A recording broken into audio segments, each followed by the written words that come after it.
actually assembling and building raffle baskets. Step one is to look at all of the things that were donated in the first place. So in this case, we're looking at all of the sports items that were donated from 2 classrooms. And you need to, if there's this many items, you have to split them up for items that would go well together into 2 separate baskets. So I'm usually looking at things that are really big, like those basketball hoops. There's one of those hobby basketball hoops in each set. Then there's a soccer ball and matching net over here.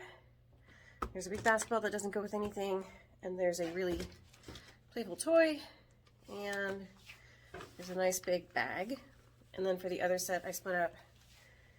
There's flag football, there's a full-size football with a tee, and then there's a little Tigers football set, and then there's a playful thing, and this is a blanket and a thermos, some tennis balls. So I felt like that was a fairly even division between the two baskets, and then we will get to basket building. And step one is to get the basket boxes cut and wrapped in basic paper. Okay, so step one in covering the box with paper is getting the paper, and I usually like to get about 3 feet or 4 feet for the box itself, and about 3 feet to cover the back piece that we're going to add on the top. So the good news is the floor is divided into 12-inch squares, so you can really eyeball it really easily from the grade on the floor. If you would rather use a yardstick, we have those available.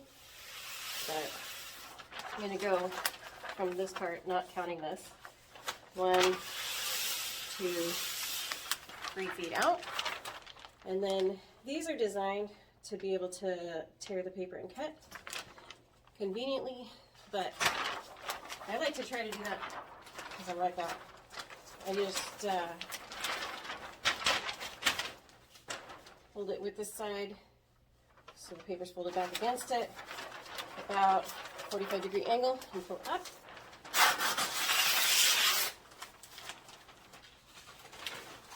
And if that doesn't work for you, there's absolutely no shame in not doing it that way. 1, 2, 3, this will be for the back. There's a groove right here, super easy to use a cutter to drag it up like that.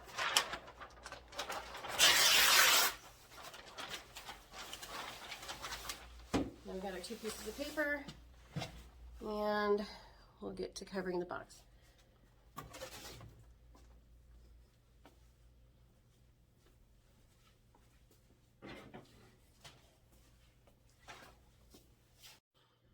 Okay, we do have some little kits that have packing tape, a nice box cutter, a couple markers, maybe a pen, maybe some double stick tape. These have what I like to call the 3M heavy duty Scotch tape. Okay, that's not my preferred kind because I'm a dork. So I like to use the extra cheap Duck brand. I think this is more stretchy, more flexible. That's my opinion. We have both kinds. So if you see the big blue box, that's my box because I like the cheap tape. And now we're going to grab our ruler and a marker, and 1/2 widths of the ruler. This is eyeballing it approximately 2 inches from the bottom of the front of the box. We draw a line. And we're going to draw a line from that corner, that spot, the top corner.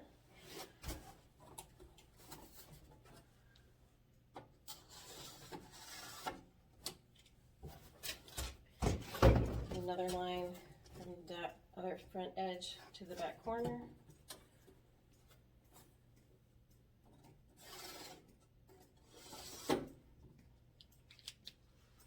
And then we're going to very carefully use our cutter to cut this lines that we just drew on the box.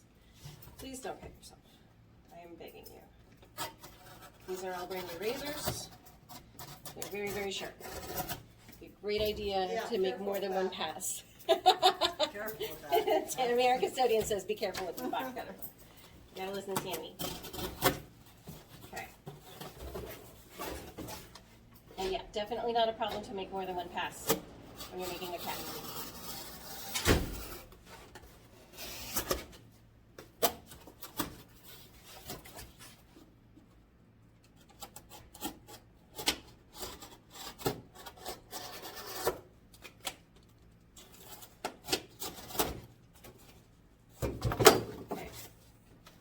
There.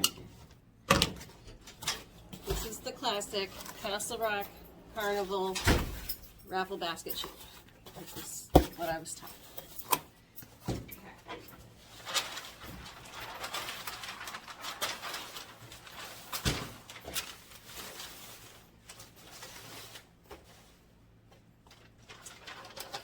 I'm getting the larger of the two pieces of paper. If there's a difference, that's what I'm working with. It doesn't really matter. Always fill in blank spots if we have to. Step one is to tape